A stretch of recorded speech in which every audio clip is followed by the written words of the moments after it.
Les arbres, comme tous les êtres vivants, ont leur propre rythme. On pense souvent qu'il y a ceux qui poussent vite et ceux qui prennent leur temps.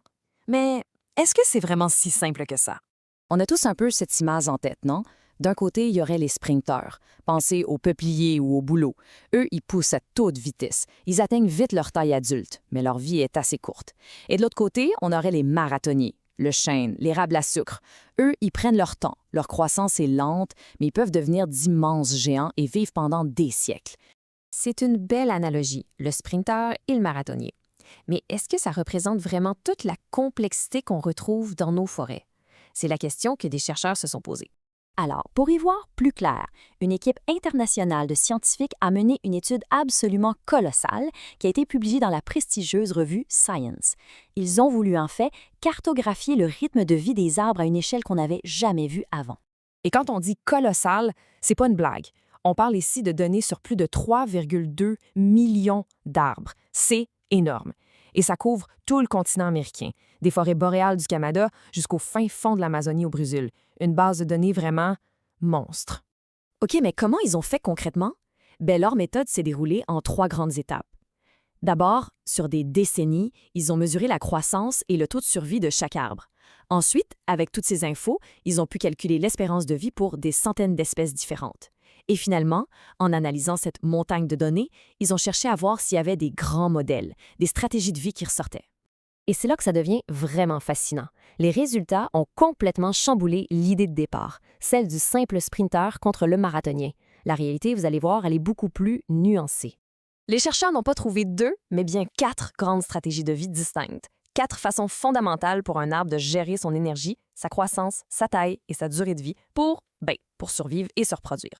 Le premier profil, c'est celui qu'on connaît déjà finalement. Ce sont les rapides et éphémères, notre fameux sprinter, comme le bouleau blanc par exemple. Ils mettent toute leur énergie dans une croissance explosive, mais ça vient avec un prix. Leur espérance de vie est assez courte et ils ne deviennent jamais de très grands arbres. Le deuxième profil, c'est notre marathonien classique. Pensez à un grand chêne rouge ou à un pin blanc majestueux. Ce sont des arbres qui poussent lentement, patiemment, mais qui au final deviennent très grands et vivent extrêmement longtemps.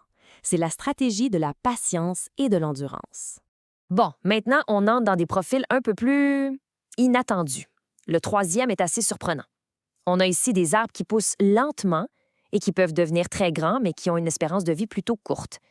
C'est un peu contre-intuitif, on s'entend? Ils prennent leur temps pour grandir, mais ils ne profitent pas si longtemps de leur grande taille. Et enfin, le quatrième profil qui est peut-être le plus étonnant de tous. Imaginez un vieux cèdre qui s'accroche à une falaise dans le fjord du Saguenay. C'est exactement ça. Des arbres qui poussent très très lentement, qui restent petits toute leur vie, mais qui sont les champions de la longévité. Ils misent tout sur la survie, pas sur la taille. Des sortes d'hyper-marathoniens, discrets mais incroyablement résistants. Alors, la grande question, c'est pourquoi c'est si important, cette diversité de 4 stratégies? Eh bien, il se trouve que c'est directement lié à la santé et même à la productivité de nos forêts. Ce graphique illustre un point vraiment clé. Plus le climat est chaud, plus la diversité des stratégies de vie est grande. Ici, dans nos forêts boréales au Québec, on trouve moins de stratégies différentes. Par contre, si on s'en va dans les forêts tropicales, c'est une véritable explosion. Les 4 profils cohabitent et s'entremêlent. Et voici la conclusion fondamentale de l'étude.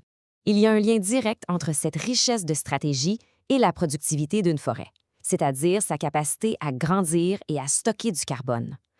Une forêt où cohabitent des sprinteurs, des marathoniens et les 2 autres profils est en fait une forêt plus dynamique et plus efficace. Alors, si on fait le bilan, qu'est-ce que cette analyse nous apprend de vraiment essentiel sur nos forêts? Premièrement, la vie des arbres, c'est beaucoup plus complexe que la simple opposition entre rapide et lent. Deuxièmement, il n'y a pas 2, mais au moins 4 grandes façons de vivre sa vie d'arbre. Troisièmement, la température joue un rôle majeur dans la répartition de ces stratégies sur la planète. Et enfin, le point le plus important, cette diversité de rythme de vie n'est pas juste une anecdote, c'est le véritable moteur de la productivité et de la résilience de nos forêts. Ce qui nous amène à une question finale, et elle est cruciale. Maintenant qu'on comprend que la force d'une forêt, ça réside dans sa diversité de rythme de vie, comment peut-on protéger cette richesse face aux changements climatiques qui menacent de tout uniformiser? C'est là tout l'enjeu pour l'avenir de nos forêts, que ce soit ici au Québec ou partout sur la planète.